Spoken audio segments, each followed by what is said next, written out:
Welcome back, everybody. So today I'm making hot Cheetos tamales, and this is a request by Crystal Limon.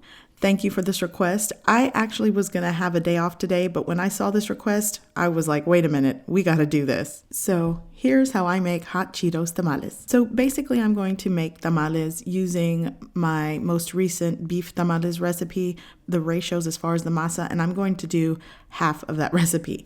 Okay, so you are going to need one bag at least of these Flaming Hot Cheetos. And I did start conservatively. I thought, oh, I'll just add a cup to my masa. But honestly, I ended up using the full 240 grams or 8.5 ounce bag of hot Cheetos. And you want to put it in a food processor and basically grind it up into like a Cheeto dust. So you'll want to go ahead and do one complete bag. For this recipe, you'll want to have at least 2 bags because later to garnish it, you might want to garnish it with more hot Cheetos. But in the masa, I'm going to use one 8.5 ounce bag of hot Cheetos. Now, because I've never made these before, I'm just going to do a small batch today. So here I have 2 1/4 cups of instant corn flour. I'm using Maseca brand, and I will put the weighted measurements and ingredients below the video. I'm also adding a teaspoon of salt and a 1.5 teaspoons of baking powder, not to be confused with baking soda. And I'm also going to add my hot Cheetos dust, if you will. And I started only with a cup, but ultimately in the entire batch of masa, I used the whole bag. I think it needed it for flavor. I'm not sure if that's an original recipe. I just sort of kind of winged it. So you'll want to mix all the dry ingredients together. And then I'm going to use around 120 grams of lard. If you think that is way too much, maybe start with 100 grams, somewhere between 3/4 and a cup to a cup of lard. In hindsight, maybe 3/4 of a cup would work better because the hot Cheetos is oily. It does come very greasy once you put it in the food processor. So it's up to you, but I will put, like I said, what I ultimately used in the description below. So I'm just going to mix this by hand. By the way, I know a lot of recipes for tamales like to melt down the lard, and I actually did that in my original video, but I find when you leave it sort of softened, it just gives you a better dough to work with. It'll get too liquidy when you're mixing it, and by the time it's cooked, it comes out hard because everything was liquefied going into the masa. So I like to cream it in a softened texture. Now I'm going to add little by little 2.5 cups of low sodium chicken broth. You can boil chicken and use the broth from that, but I actually had shredded chicken already cooked, so I just use a store-bought low sodium chicken broth. And I'm just going to work the masa little by little until it comes together. And you want to sort of mix it with your hand. You could use a stand mixer for this, but you want to fluff it and mix it and whip it until it's very creamy and smooth in texture. Okay, so after adding all the ingredients and mixing vigorously with my hand, again, you could use a stand mixer, my masa's done. So my masa's done. You might want to cover it so it doesn't dry out. Now I'm also going to be using corn husks that are pre-soaked. I basically cleaned them, separated them, and soaked them in hot water for several hours until they are softened. And this is basically footage from my beef tamales video, but you just soak them until they are pliable, and it makes it easy for you to assemble your tamales. You get to fold them a lot easier. Okay, so I have pre-soaked corn husks. I have my masa dough done. I'm also going to be using right at a pound of shredded cooked chicken. I actually had chicken in my freezer that I just defrosted and shredded, but you can boil the chicken and reserve the broth from that. Here I also have some sliced fresh mozzarella cheese. I'm using 4 ounces. That's optional. I actually think to fill this, beans and cheese would be great. So that's another option. So you want to work with the smooth side of your corn husks. There's a rough side and one side is smooth. So on the smooth side, you'll want to spread the masa. So I'm going to use a spoon and spread it.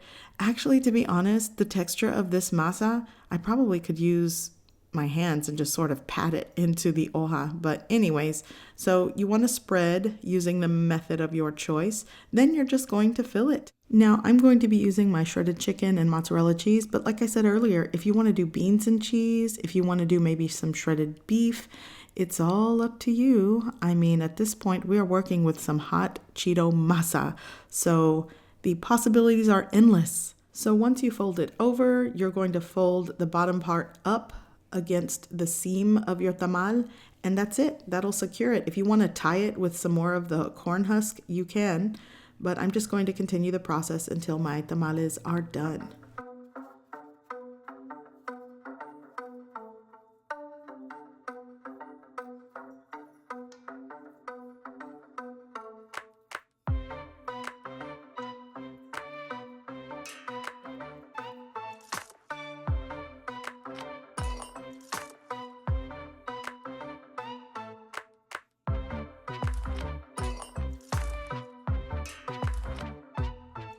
Okay, so all of my tamales are assembled and I was left with some shredded chicken, probably because I used some mozzarella cheese as a filling.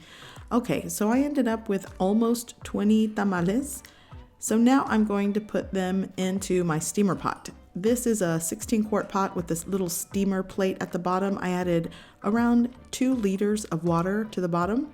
I'm going to add a small stone bowl in the center and start stacking my tamales all around the bowl, sort of like building a teepee. So once they're all into my pot, I'm going to add some leftover corn husks to top them. Then after I add all of the corn husks, I'm going to put a damp kitchen cloth right on top and secure it. So now that my tamales are all in the pot and covered, I'm going to cover it with the lid and take it over to my stove.